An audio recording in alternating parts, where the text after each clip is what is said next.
So Anthropic is set to release their most powerful AI model, and it was literally just leaked. So let's talk about it. So this entire story is pretty crazy, but I managed to find the article before it was taken down, and this is from M1 Astra. This is a notorious leaker, sort of person that finds early AI news, and he's sort of compiled this into an entire website that basically shows what it was before Anthropic actually took it offline. So the website starts with Claude Mythos, and it says, "We have finished training a new AI model." It says Claude Mythos, it's by far the most powerful AI model we've ever developed. And they essentially say here that Mythos is a new name for a new tier of model, more larger and more intelligent than their Opus models, which were, until now, the most powerful. And they chose the name to evoke the deep connective tissue that links together knowledge and ideas. So I think it's pretty clear that what we have here is the next iteration of models. And of course, there is another name that I will get to later called Capybara. But this is clearly going to be the most intelligent, most ambitious tier of model that they are currently developing and testing. Now, you can see here, it says that compared to their previous best model, Claude Opus 4.6 Mythos gets dramatically higher scores on tests. Back in my day, if you wanted to stop working without your boss knowing, you'd take advantage of salary arbitrage and outsource your job to a developer in China. But earlier this week, Anthropic made this type of white-collar fraud a whole lot easier with the release of computer use, a way for Claude to autonomously control your entire computer with a single prompt. It can open apps, schedule jobs, prepare reports, and even flirt with your work spouse all on your behalf. And here's the crazy part, you don't even have to be at your computer to use it because you can prompt it directly from your phone. Something very familiar about all this. And it'll never get mad at you like when you hand your dad the wrong screwdriver. It's only available on macOS right now, but I was able to beat up a homeless JavaScript developer and steal his MacBook so we could test it out. In today's video, we'll take a look at everything that's possible with computer use to find out if it's worth the hype, or if it's just another way to make us cannon fodder in a war we never signed up for. It is March 26, 2026, and you're watching The Code Report. If you haven't been paying attention, you may have missed that Dario, the CEO of Anthropic and Mario's greedy childhood rival, has been making the rounds with his favorite activity, yelling fire in a crowded theater. According to Dario, 50% of all entry-level lawyers, consultants, and finance professionals will be completely wiped out within the next 1 to 5 years. And it's not just Dario trying to make that reality. As you may remember, last month Snake Oil Sam and OpenAI acquired OpenClaw, the original AI personal assistant that was originally named Claudebot before receiving a cease and desist letter that was hand-delivered from Wario himself. And now we know exactly why Anthropic wanted to kill OpenClaw. But how do these tools compare to each other? OpenAI has a new yet unreleased model they're referring to as SPUD. Could this be GPT 5.5, perhaps a GPT 6, or is it an entirely new naming convention? It very well could be. As some OpenAI employees have hinted, this is going to have a brand new feature that's going to be very different from what we've seen before. So in just one memo to OpenAI employees, Sam Altman announces the following. Number one, OpenAI is killing Sora. Sora is gone. I mean, it's still there, but not for long. It's going away. The next major model, SPUD, has finished pre-training, and Altman himself will be taking a step back from safety oversight and focusing more on fundraising and infrastructure. Also behind the scenes, there's a pretty big math breakthrough or math milestone that no one's talking about. Here's the thing, these aren't separate stories. It's one pretty major story. It's such a big story, in fact, it completely destroyed my green screen behind me, but that's a separate issue. We'll talk about it later.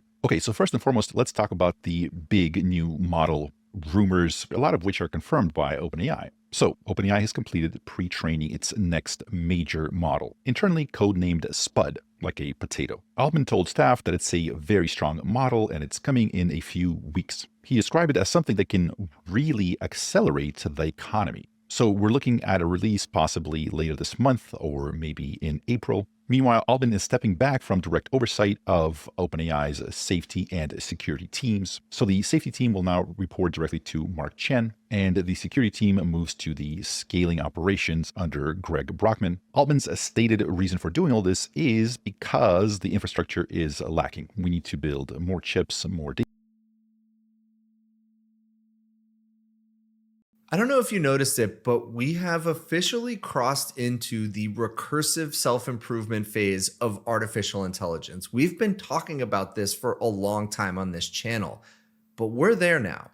And I don't think people are talking about it enough. And I'm going to show you multiple examples from which it is going to become absolutely clear that we are in the earliest of innings, but we are definitely seeing recursively self-improving agents. One agent is helping build the next version of itself. And when that happens, we are going to see an intelligence explosion. No longer are humans the bottleneck. No longer does it require human AI researchers to make that next big innovation. The only limit is how much compute we can throw at it. And trust me, there's a lot of compute out there right now. And Higgsfield is sponsoring this video, more on them later. This is the Minimax 2.7 release. And by the way, if you haven't heard of Minimax, they are a Chinese frontier AI lab putting out open source models. Very excited about this model. I believe they said they were going to open source, open weights the model within a couple weeks. So hoping to see that soon. A lot of people have been saying really good things about Minimax 2.0. Arc AGI is the only benchmark out there that has not been completely saturated by artificial intelligence, and they just launched Arc AGI 3, their new interactive AGI benchmark. Humans can solve it at 100%. AI, less than 1%. It is the coolest benchmark out there, in my opinion, and I'm going to tell you everything about it. So I've talked about the Arc AGI benchmark quite a bit, and now they're on their third iteration. Let me just show you what the first two were. Now, the entire purpose of the Arc AGI benchmark is to test for AGI, but more specifically to test for generalization, which is right there in the acronym AGI, Artificial General Intelligence. That means AI that has the ability to take a little bit of learning and generalize it to multiple applications. And if that doesn't make sense, I'm going to explain all of this. So this is Arc AGI 1. Basically what it is you get a couple examples as a human or AI, and you kind of look for the pattern and then apply that to another example. So check this out. So for this, we can see 3 pink squares times 2. Then we can see for each of these batches of 3 squares, to complete the puzzle, you have to add a yellow one to the missing section to make a square. Okay, that seems pretty easy, but let's see the second example and make sure that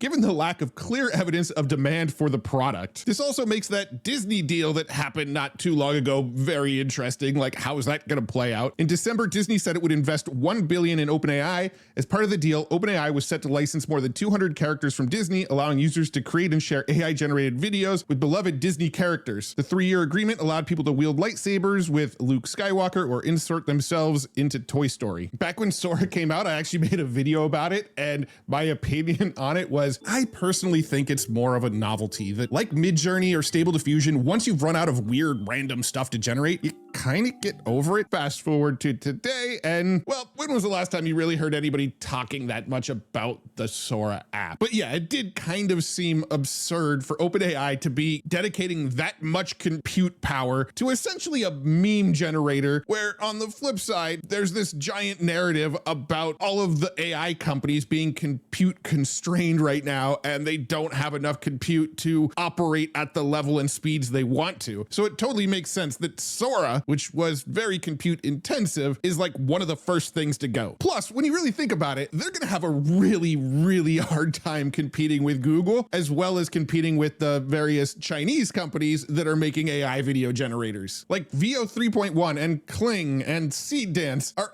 all kind of better than Sora already, and Google isn't reliant on their AI business. Like, they could subsidize people using VO because all of their money mostly comes from ads in like search and YouTube, and they're very Well, I've never been a critic of Anthropic's products. I've always been an admirer of their products. I think last year I gave them credit for MCP. I agree that they seem to be performing very well now. The company made a big bet on coding as the kind of big breakout use case. Whether that was done for business reasons or ideological reasons, I'm not sure. Anthropic is sort of the most AGI pilled of all the frontier labs. And I think they made this bet on coding as their way to get to recursive self-improvement. As it turns out, it was a very good business move as well, because code is the gateway into enterprise and enterprise IT budgets. And so they've been able to grow revenue pretty quickly as a result of getting into enterprise. Also, coding seems to be the basis for these other product extensions. So like you said, they went from Claude Code to Claude Cowork. The idea being that, well, if you can generate code, you can also generate PowerPoints or spreadsheets. And you do that by generating the code to create that output.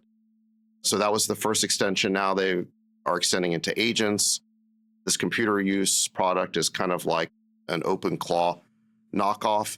So it looks like the generational run for Mac Mini is just about over. Look, I think they're firing on all cylinders. My issues with them in the past were related to what I have called the regulatory capture strategy. They do want a permissioning regime in Washington for chips and models, meaning you have to go to Washington to get permission to release new models or to sell GPUs anywhere in the world. I think that's excessively